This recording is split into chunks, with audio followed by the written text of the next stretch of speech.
नुआइबा पावमदी आई खुनसी corona free ने याम नुआइ नसीजे आइगी खुनगी ओनदी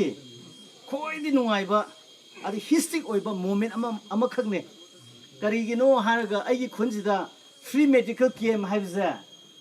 इतिहास हाइतारे नसीना first time ने अदुना अखोइबु पुनमकु सेमदि इपा इसोरबु अहानमक आइ माव थगदले अनि सुबुदा the most beautiful person in the world is the one who makes others happy hai sigi wahi se aina kekel gi isinau sing thamninge kekel gi isinau sing ai khunda lak sing sina ahumrak sure aduna yam thagali mamang du sulai ngarang na han sulai ngasi sumung lai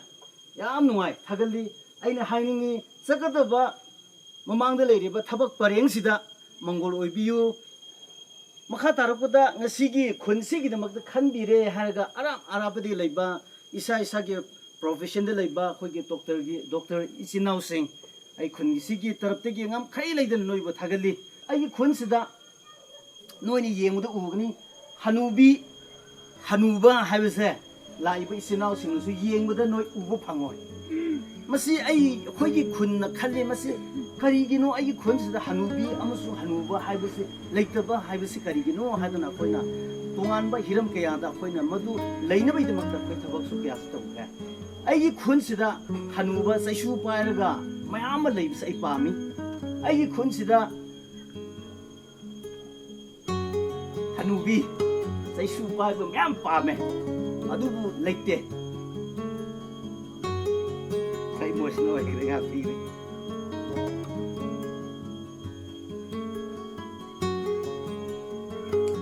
खुनसिगी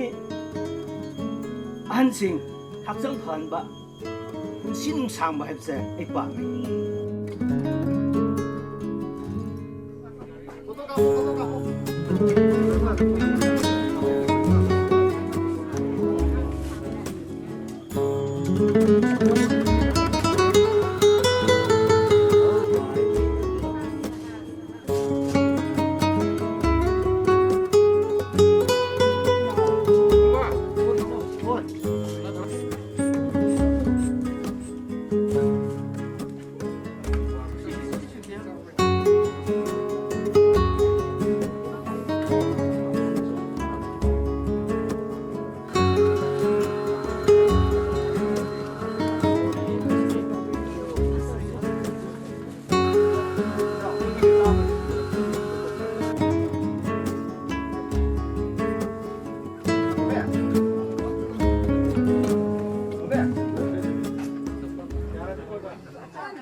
하나 수그러 레이브라 카메라 찍도 그러나 하나 찍고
plane की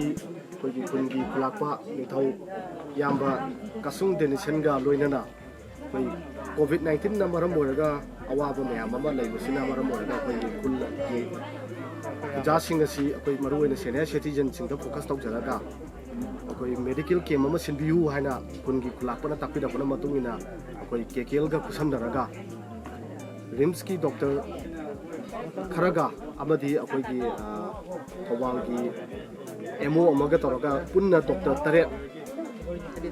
हारिबा अखोई ngasi की medical केम असिदा सरुक यारगा अखोई पुन्ना medical केम अमा सिनजबनी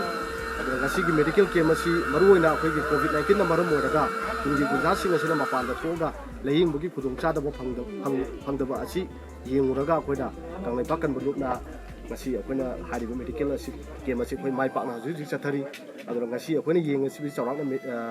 खुन असिगी senior citizen निफु मुकनी अदुगा अतोपा अखोइ नहासिंगसु problem लेरगदी ना अखोइ यारिखोइ area सु cover तौनबो खोइ होनजरी अदुना मयाम ngasi कांगलै पाकन बुलुकना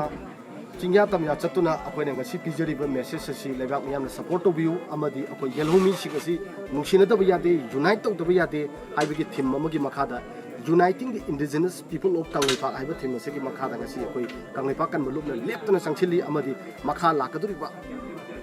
akoi chahi sing asida so akoi leptana kekela sangchin jaki kani amadi akoi ngasi tangkul khulenda akoi ngasi sangchin jariba medical camp ngasi ya mai pakna sangchin jari aduna makha tarapada akoi khungi chingya tam ya daleriba akoi chilinau sing asina warakko matam dadi कोई तमद लेबो ओइगेरा चिंगद लेबो ओइगेरा अखोइ pull-up unite ओइरगा अखोइ अवाबा सिंग असि सरुक यामिनरगा मतेंग तोमिनसी अबदि अमै कोइ पुन support नेसी हाइबेकी message अदु कोइ कांगै पाकन बलु केमेके